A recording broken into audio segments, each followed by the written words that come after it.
tired. Caitlin's out here like eating her ice cream. Ay, Ang dami. ubos na.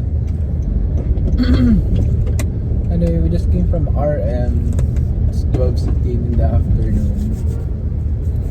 And we're on the way home na. Musta yung duty mo lang sa Masaya naman, pero nakakapagod. There were kaming 11 patients kanina. You had 11 7. patients. Ah? 7. Really? We only had 3. Weird. Kaya tigi-tigisa kami ng case kanina. That's cool. Sa akin napunta si Plaza.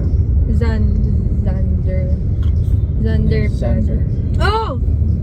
We have a patient there, Natata. Patient Natata, male, 18 years old, from Batangas. Kilala mo? No? Kilala mo yung last name? No. Ano mo nangyari? Ano? Aneurysm. What? At that young? Pretty yan. Comatose, almost 2 months. Yan yung sinasabi mong galing December 19. Yeah. See? Comatose. Babasa ako. Comatose siya, guys, for almost 2 months na. Since December 19 siya na-admit. Actually, nung na-admit siya, conscious pa siya. Like, siya pa, nakakapaglakad pa siya, ganyan. Parang 2 days before admission, sumakit yung ulo niya ng sobrang sakit. Tapos, dinala nga, December 19. Tapos, conscious pa siya, like, malamang may malay pa, ganyan. Tapos, hanggat pagka punta sa ER, conscious pa rin siya. Pero, after ng operation, ilalabas na sana, kaso may nakita, meron pa daw blood. Tapos, may surgery na ginawa na tinanggal na yung skull niya. Kaya kung makikita niyo yung ulo niya, parang lubog na yung ulo niya kasi wala na siyang skull. Tapos, nag-clip aneurysm na siya. Tapos, ayun, comatose siya for almost 2 months.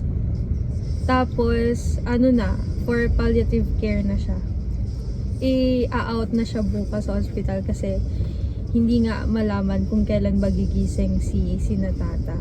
Tapos, kompleto na yung gamit sa bahay nila Natata. Like, meron ng infusion. Like, lahat. Infusion pa. Feeling ko, like, kompleto. Iho kung kinemen. Para sila lang umabot RM. Taga Batangas naman sila. I don't know. Malay mo naman. I don't know. So, nagte-taekwondo siya before. Like, masculine siyang guy. Like, malaki yung katawan niya. Ganyan. Tapos, namayat na lang sa Sayang. Imagine mo, 18 years old na coma. Oh my God. Kawawa, sobra. Tapos kanina, pinakain namin siya. Pero yung, hindi siya naka-oro or naso. Wow. Hindi siya naka-OGT. Anong tawag sa, nalimutan ko, sinabi to kanina eh. Sa pusod, nakadaan yung niya. Basta sa pusod. Kasi, sobrang risk daw for aspiration kapag OGT. Or oro or naso. Kaya pinadaan na lang sa pusod. Ayun, sobrang payat niya. Tapos, wala lang, kakaawa. Feeling ko may kaya kasi maayos yung nanay. Hindi, like, feeling ko naman nakikita mo naman yun sa tao. Pero like to have their own kit at home. Okay. I think they're in shock. Nakawawa lang. Doon na siya nagbangon to, doon na siya nag-business. Yung nanay? Siguro, malang. Yung buong pamilya? I don't know lang. Tapos, ano pa ba? Maraming, Kalyedo?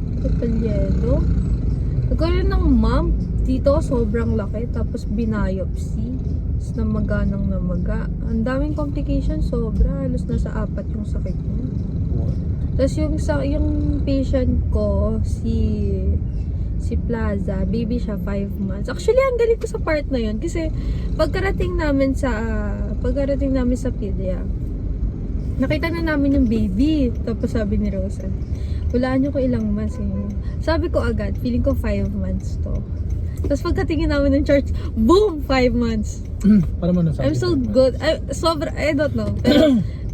Pero ang well, pagyayabang ko yun. Sobrang galing ko mag-identify kung ilang months yung baby. Yun nga, paano mo na-identify? Wala lang, inaral naman natin yun sa... Yun nga, paano mo nga nalaman? Like yung baby, Ah, hindi ang pa siya inaral sa baby. nakakatayo ng maayos. Pero nakakaikot na siya. From